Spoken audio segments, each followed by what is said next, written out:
Hi, Derrick. How you Greg, doing? Sports Bleach Report. Welcome to Cleveland. How you doing, bro? Good. Earlier, Ty Lue was up here, and he said right off the bat that you're going to be the starting point guard of the team to begin the Yeah. season. Um, your game and Kyrie's game are obviously different. His was more isolation. You were top 10 in the NBA in drives last year, getting to the basket. Yes. How is that going to change this team's offense from what you saw from them last year to now? I really don't know. Kyrie was a hell of a player, and the way he plays is a unique way of playing. And my job is to get guys open. Been working on my game with opening the floor. Of course, when you're playing with LeBron, you gotta be ready for open shots. But I think playing up there, playing in Calabasas, they saw the way that I passed the ball, and was surprised with my IQ and the way that I did pass. So it's to get guys open, and that opens up everyone on the floor. What'd you learn in your first week with your new teammates at that camp? I think just the intensity you have to play with. I'm back in a winning environment. Um, every day you have to bring it, and that's something that I'm used to. These last 2 years I haven't been in the playoffs, but that's cool. But just being in a winning environment and just bringing that intensity not only to the games but to practice every day. Hey Derek, Sheesh Mathur, Miko Hoops, welcome to Cleveland. How excited are you to play with LeBron and to be back in a winning environment again? And last year, even though you played in the triangle, you still averaged 18, and you were fourth in the NBA in points off of drives. Just talk about your fit with Cleveland's offense. I mean, it's very exciting. That's one of the reasons why I chose to come here. Was for one, I'll be happy playing basketball again, and I'm back in a winning environment. And the franchise and everybody that's here, everybody has one common goal, and that's to win the championship. And that's something that I've been wanting my entire career was the opportunity to play for a championship. So um, I have a huge opportunity in front of me, and I'm not shying away from it. Ashley Bastock, Metro Networks. We've heard multiple references this offseason that people feeling like your season last year was overlooked with your personal accomplishments. Do you feel that way? And if yes, how do you think that that's going to fuel you this year? I mean, that's every year with me. I don't know why. That's every year. That's not my job to really get into it. I take bits and pieces of material that I do. I think fuel me into the off season that I work on. But my job is not to listen to what everybody says. Like I'm the player. I know how good I am, and I'm 28. Like people act like I'm 38 years old. Like I'm 28, man. But my job, like I said, is not to brag or boast about it. It's to let them see me on the court, and they judge and make their opinions after that. Derek over here. Hi, Steve Ashburner, What's up, Steve? NBA.com. Hi. You've been at the heights that this game can offer in terms of a most valuable player, trying to win a championship in your hometown, Yeah. having all that extra motivation. Now you're rather below the radar for a lot of people. Yes. How has it changed things for you in terms of where you find your drive, things like that? I mean, you're not playing for 20,000 people in the United Center or the city of Chicago like Yeah. you used to. I think it's the love of the game. Like my love of the game didn't change, and just I know how hard I work. Like I really worked my butt off this summer, just preparing for whatever the decision I made, and I think I made the right decision. But that drive, my passion for the game, and how much I dedicated my whole life to this, even though I don't document it or I don't put it out there for people to see. Like in the off season, I didn't take any vacays this summer, and I put everything into my craft. So hopefully you'll be able to see it whenever I do step on the floor. But my passion and my dedication and what I sacrifice for this game, it's everything. Like this is my life. What sort of lessons do you feel that these last 5 or 6 years have brought for you? And what do you think a young player coming into the league can learn from the ride you've had? I think these last couple of years taught me to be mindful. Just be mindful of everything.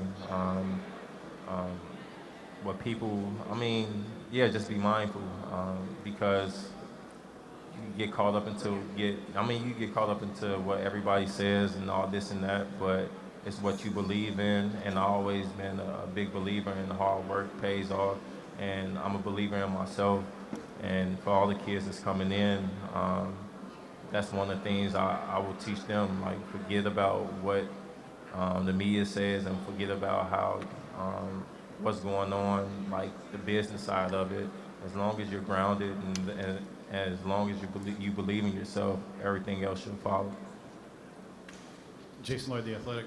Derrick, I'm guessing it surprised a lot of people. It certainly surprised me when you took a minimum contract to come here. Yeah. I'm guessing you could have got more money elsewhere around the league. So what was it about this? Why were you willing to take much less money to come here for this situation? It was solely basketball. Like money, I'm not worried about money. I think I saved enough. My son is fine. My family is fine. It was solely about basketball and having the opportunity that I go out there and showcase my skills and playing on this stage. We're playing on TV 40-some games this year, and like my question is, why not? Why not come here? Of course, people will bring up the LeBron thing. You've been competing against LeBron for so many years, but you got to understand I'm in a different stage of my career and life period.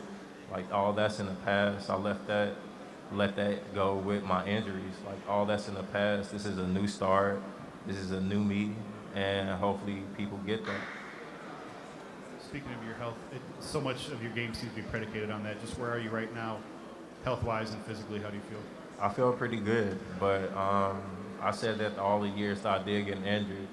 You probably have to ask my teammates or the people that saw me in Calabasas. I think they were surprised with how I was moving around and how I was playing. Hey, Derrick. John Peck, WBKO Radio, Columbus, Ohio. Said you were like flying under the radar last year. Do you think that because so many people think that you were under the radar last year, that it's taking pressure off of you to do what you do? Just be you, go out there and play basketball and have fun. Yeah, that's how I try to play every year, though. Every year, I kind of put pressure on myself to go out there and perform away, if that makes sense. Like, I feel like if you don't have any pressure on yourself, or I add pressure to myself, but I feel like as an athlete, you go out there with no pressure, you play lackadaisical, and that's just not me. I want to be very precise with everything that I'm doing on the floor, and I want to produce. And with coming to a team like this, of course, it's going to be kind of easy to go out there and play my game, but my job is to go out there, push guys, and it's vice versa. I want them to push me, and if anything, I will learn way more than them because they've been to the finals. They've been together for numerous years, so my job is just to come in and fit in. Okay. Hello. Also, like you said, you're 28 years old. Yeah. People are playing you like you're 38 Yeah. years old. Now, you're a young guy, but you've played a lot of games, and you become older and you're wiser. Yes. How are you transitioning into more of a mentor role? That's always. I mean, the last couple of years, even the years that I had my late years in Chicago, I was doing the same thing. I always been a guy, like I said, I don't boast or brag or talk about what I do with my teammates, but I show love with all my teammates, no matter who they are. Last year, even when we were losing, I always made sure that the younger guys got together and we did do things, or I talked to them on the bus or on the airplane. Kept everybody together, even though we were losing a lot last year. But you could go and ask them how I was. I'm not a problem at all. Maybe quiet at times, but that's just who I am. Derrick, Nick Wilson from 92 Through the Fan. You've had such an interesting journey the past few years, from being the guy in Chicago and New York, now coming to this situation. You've also going from a team that maybe didn't have as much talent to now maybe a team overburdened with talent. Yes. How do you see yourself having to adapt in maybe a new role in a new franchise? You know, I talked about this with Ty Lue, and right when I talked to him, he told me he would want me to play my game. And playing my game opens up everyone on the floor when I play aggressive and attack the rim. And I think that's pretty much it. You know, I think I'm a good passer, a great passer, but that get overlooked with, I don't know why, but I think I'm a great passer and my IQ of the game is high, but it's a lot of things that happened last year that overshadowed my play. Marla Ridenauer, Akron Beacon Journal. LeBron seems to be like your biggest cheerleader, or have have a lot invested in kind of your season. Yes. How has that made you feel? I mean, are you kind of It's an honor. It's an honor. I'm blessed to be in this situation. Very fortunate that they even considered taking me. But with this opportunity, I'm gonna take it and run with it. You know, I think I've been preparing myself for this opportunity for a long time, and I'm not selfish at all. But when the opportunity, when the moment is right, like we plan a couple of more weeks, you'll be able to see that.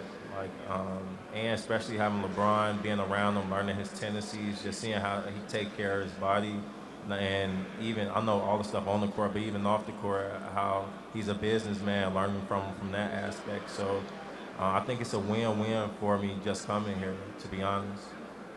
Last question. Derrick, you and K Love share the same trainer, and obviously have trained Yeah. together in the past. How excited are you to play with him and in the pick and roll and pick and pop game?